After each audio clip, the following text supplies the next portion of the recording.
Þegar maður hugsar útflutning á íslenskum landbúnaðarvörum, dettur manni helst í hug matur eða unnar afurðir. Hins vegar ein stærsta og elsta útflutningsvara okkar Íslendinga sprelllifandi. Þetta að sjálfsögðu íslenski hesturinn.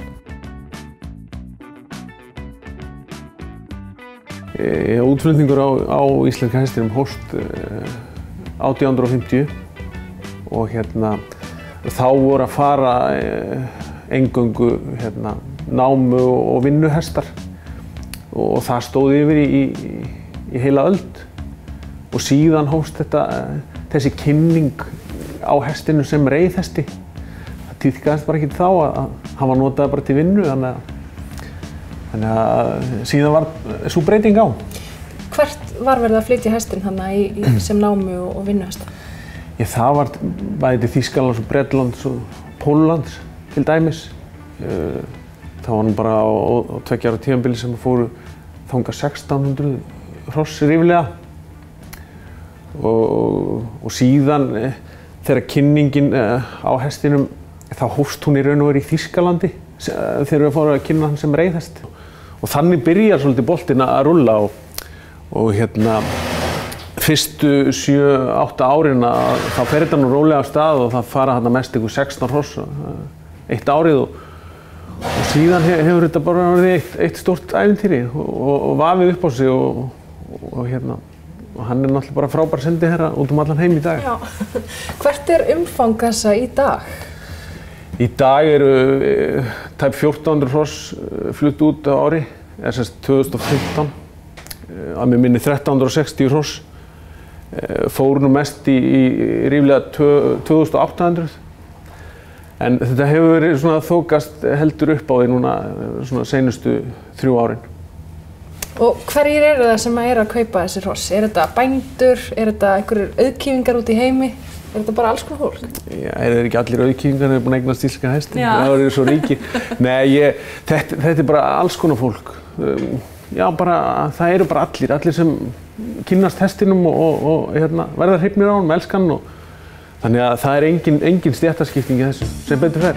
Ég sé að koma hesti frá raunveru seljanda til kaupanda og þá allt ferli. Ég sæki hestin út á land, heim til seljandans og tek hann til mín í hesthúsið og þarf að annast hann. Þetta náttúrulega sértæk frakt, það ekki að setja þetta upp í hillu út á Keflavíkurflugvelli. Við þurfum að hugsa hann og það þarf að læknisskoða hann og það fylgir hestinum hestapassi sem fylgir hestinum síðan alveg alla ævi, bara eins og passin okkar þegar við erum að þvælast á milli landa.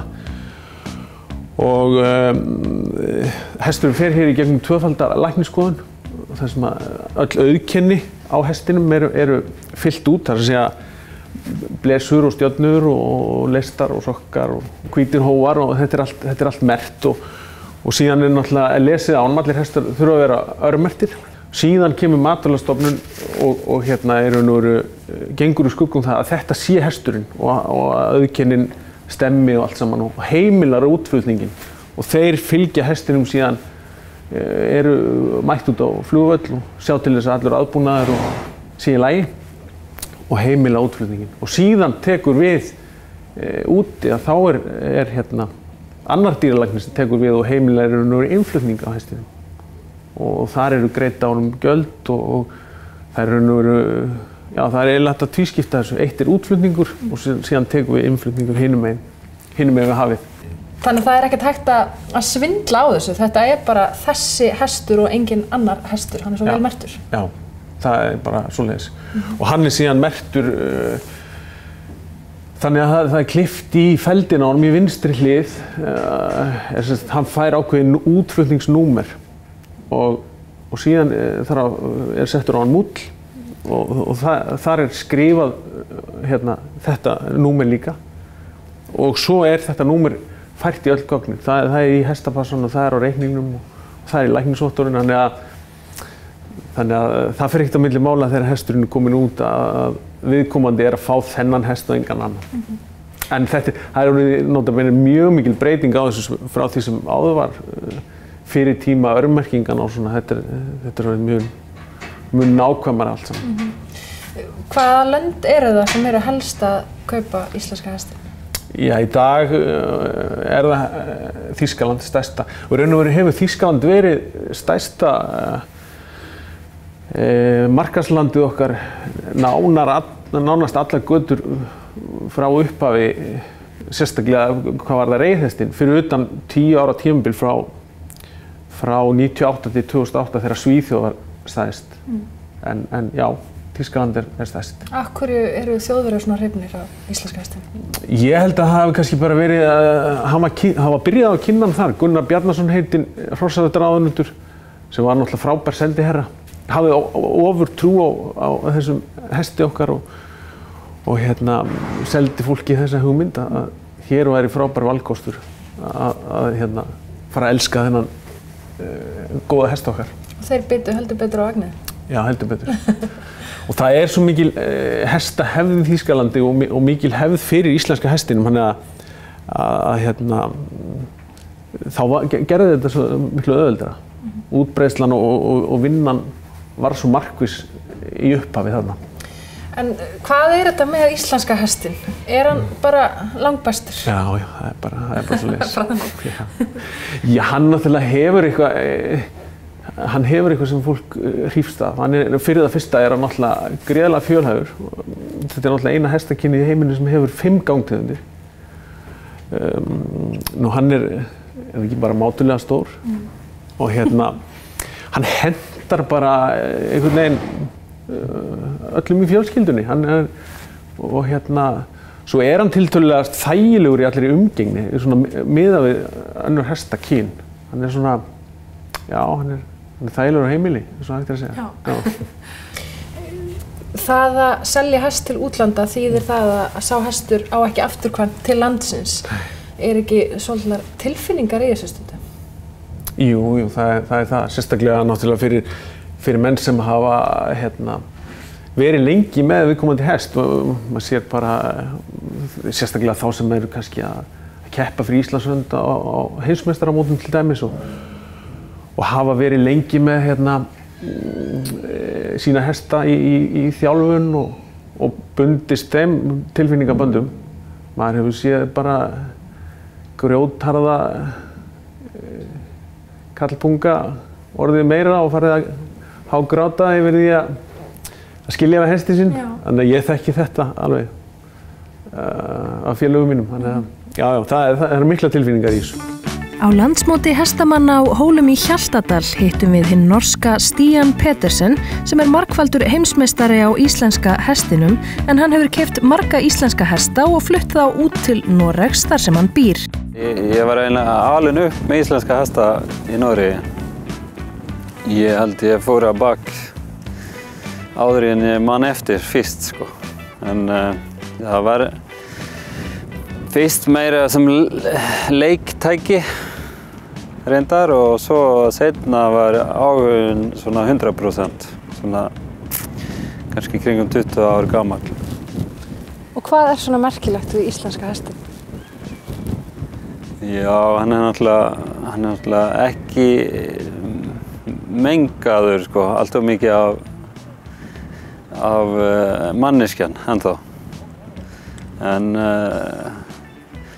Og hann bara svo mikið, já, hann lifir í stóra hópa og svo náttúrulegur og ekki eyðilagður og dekraður kannski frá byrjun.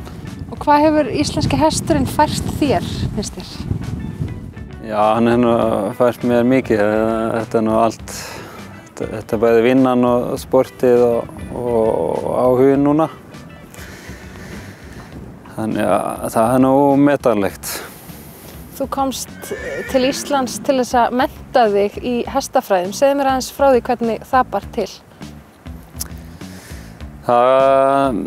Fósturpabbi minn var alltaf með hesta og hann var með tamningastöð úti og fekk alltaf Íslendinga í vinnu og var alltaf að kaupa hesta hérna og flytja út og þannig byrjaði þetta held ég. Og vera þín hér á Íslandi, hún hefur borið dálítið mikinn ávöxt. Þú átt íslenska konu, ekki satt? Já, hún nú ekki konan mín. Ég kalla hana bara My Lady. En hún búin að vera mín síðan 21 ár. Þannig að hún eiginlega getur kannski kallað hana kona mín. En var það íslenski hesturinn sem færði þér konuna þína?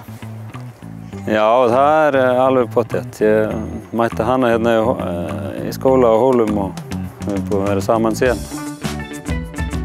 Þegar þú kemur til Íslands, ertu stöðugt að horfa eftir fallegum hestum til þess að kaupa? Já, allavega að horfa eftir fallega hesta en við erum ekki alltaf að koma til að kaupa, ekki alltaf. Og hverju leitar eftir í góðum hesti? Það verður að vera, ef hann taminn, þá verður hann vera vel taminn og með gott geðslag og aðskilin gangtegundir og svona bara frekar heil, sko. Þegar maður ætlar að taka hann út, svona, þá verður þetta að vera hestur sem frekar heilst eftir svona. Þú ert margfaldur heimsmeistari á íslenska hestinum. Hvernig fer maður að því að ná svo langt? Hvernig samband þarf maður að eiga við hestinn? Stór spurning, erfið spurning. Ég held að maður gera bara með ekta áhuga. Ekki svona falskan áhuga, sko. Það gengur ekki. Segð mér aðeins frá því hvað íslenski hesturinn gefur fólki. Hann getur gefið fólki útrúlega hlutir. Hann getur gefið fólki sjálfstraust. Ég sé nema bæði í námskeið og í verklega tíma hjá mér gegnum landbúnaðarskólann úti. Hvað það getur vaxið mikið með bara að læra hvernig á að temja hesta og vera í kringum hesta og stunda hestamannskan. Þannig að það getur hreinlega bara verið líknandi og læknandi að vera í kringum íslenska hestin. Já, það engin spurning að það getur verið uppbyggjandi og læknandi þess vegna, sko.